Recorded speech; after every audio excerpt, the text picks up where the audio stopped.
Which shoe is better to hoop in? The Nike PG6 or the Adidas Harden Volume 6? Today we're putting the most recent shoes from Paul George and James Harden's signature shoe lines with their respective brands head to head to see how they compare. But really quick, if this is your first time checking us out, feel free to drop a follow or subscribe wherever you're watching and give this video a like. We would greatly appreciate that. So starting off with the box and the price, an alternate colorway name for this PG6 is the Valentine's Day, which would kind of explain why you have a Cupid on the box, kind of shooting an arrow. So it is a cool box, but I just don't expect them to all come this way. But for the Harden 6s, you're going to have an HV.VI on the front, standing for Harden Volume 6, along with like a faint splotch design on the box. But as for pricing, the PG6 retails for only $110. That's pretty much what his line has been at from the jump, so that is a major plus. While the Harden 6s are going to go for a little bit more at $140.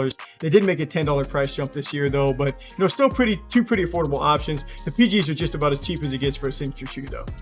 So checking out the appearance for these shoes and starting off with the colorways, today we have the Nike PG6 All-Star Weekend versus the Adidas Harden Volume 6 Mist Aqua. So starting off with the PG6, first for the colorway, I think these are really dope. Like, you're going to get some butterflies on there to kind of get your attention, and I actually like the floral overlays to show up on the upper. It's also kind of tied into the lacing setup too. And then staying there, you're going to have a basketball with an arrow, and it also kind of ties it just back into the colorway name. And a lot of different materials and textures are used on this design for the upper on the PG6. I'll get more into specifics on the material section, but I think it does spice these up. And the PG6 was due for a little bit of a revamp because the PG4s had that zipper that kind of ran up the middle of the design, and no active shoe lines have used that, kind of a unique setup that I know of. But then last year on the PG5, they definitely simplified that model a lot, and it was still a really nice shoe to play in, just not really a ton to look at. But the PG6 looks really nice. I even like how the PG logo kind of extends up from the bottom of the shoe, kind of makes its way onto the side of the midsole as well. But the reverse Nike swoosh is another nice touch on these. I think it looks sick on this model.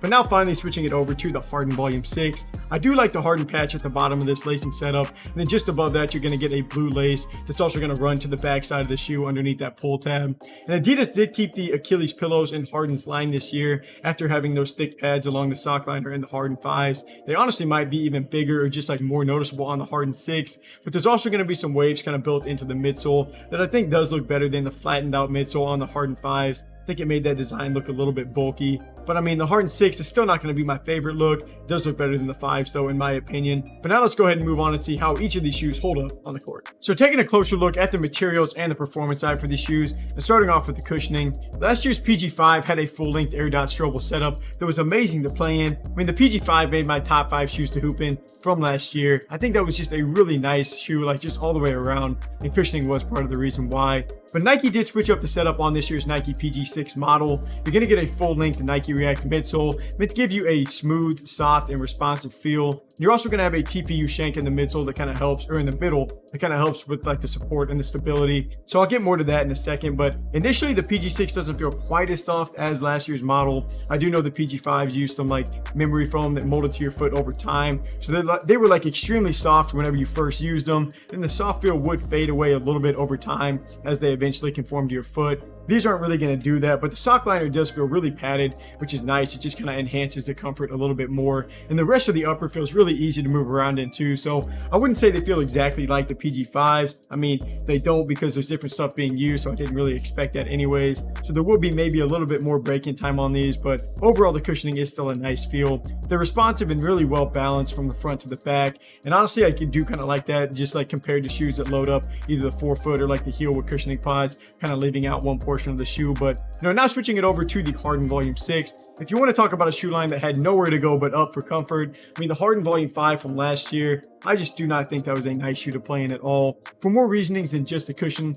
but that was definitely one of them. And it's not like this year's model is going to be over the top with a super soft feel, but the boost cushioning does feel, noticeably better in this year's model compared to last year's. And I do know the Harden 5s kind of tested out a future natural process, and they missed pretty big in my opinion, but I was mainly just happy to see they kind of fixed it here on the Harden 6. And I'm still looking for these to get back to playing more like the Harden 4s. I think that was probably the softest out of the last 3 models, so I don't necessarily love the direction that his shoe line is kind of trending for comfort, but the 6 is still kind of improved in this category, so that was nice.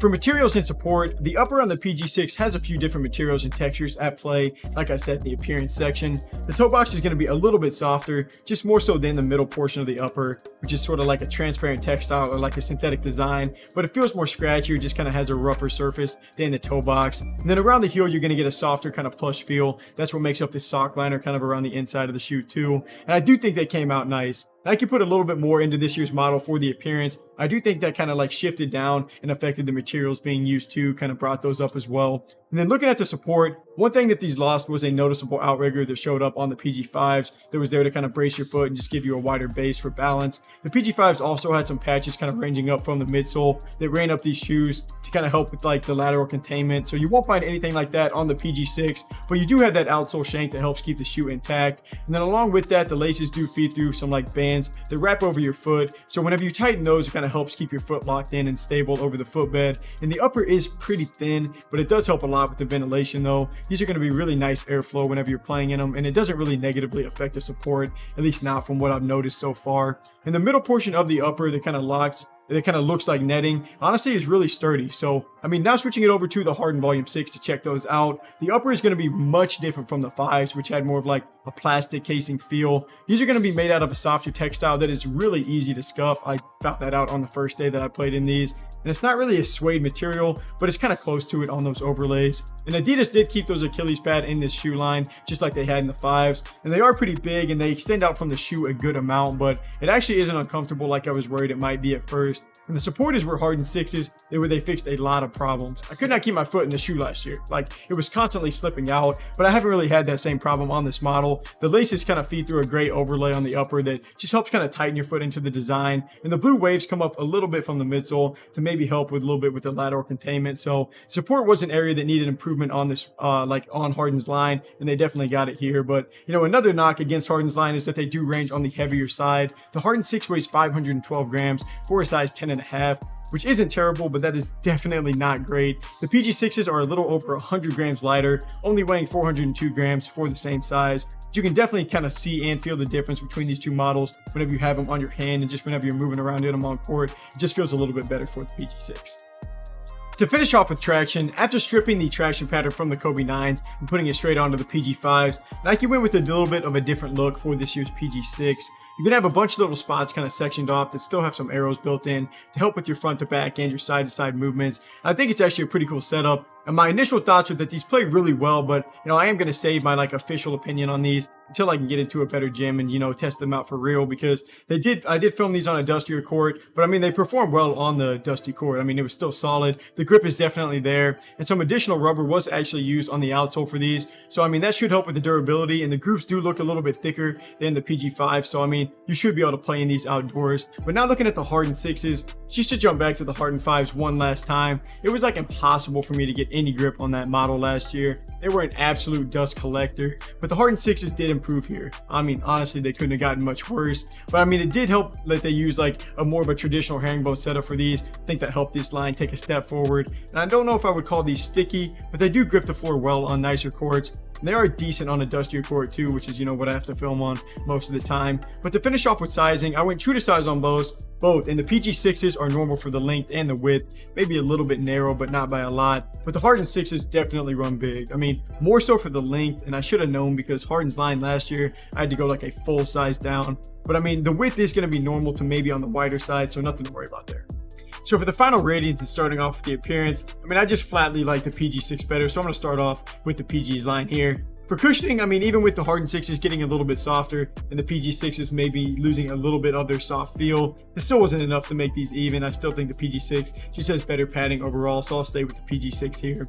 For materials, I mean, both models don't really feel cheap, which is nice. I didn't love the setup for either of these previous models, so I am kind of tempted to go with the PG6 just because they're lighter, but I am going to keep the section as a tie. And then for the support, I mean, both shoes have good lockdown and maintain good support, even with there being nothing really geared for it on the PG6 or the Harden 6, aside from like maybe that gray overlay there to kind of help with the lockdown a little bit on the Harden 6, but I mean, they needed improvement in this section and they got it. So I'm going to keep this section as a tie as well. But to finish off with traction, I am going to lean towards the PG6 for this section. But that's another spot that both of these models are pretty close and they do perform well. The PG6s just feel like they stick to the floor a little bit better though. So that is going to lead to me going with the Nike PG6 as the better shoe to hoop in. This is a really nice follow-up to the PG5, which was one of my favorite shoes to play in last year. The PG6 is well balanced, no clear flaw, and really light to play in. The Harden 6 is better than the 5s by a mile, but they are still a little bit heavy, and you know, it's going to be a step up, just not quite to where the PG6s are at yet. Thank you guys for taking some time to watch. If you want to buy the Nike PG6, just click the link on screen, or we have links for both shoes down below or in our bio, so feel free to check that out. But until next review, I'm Landon from Shoewear. Peace.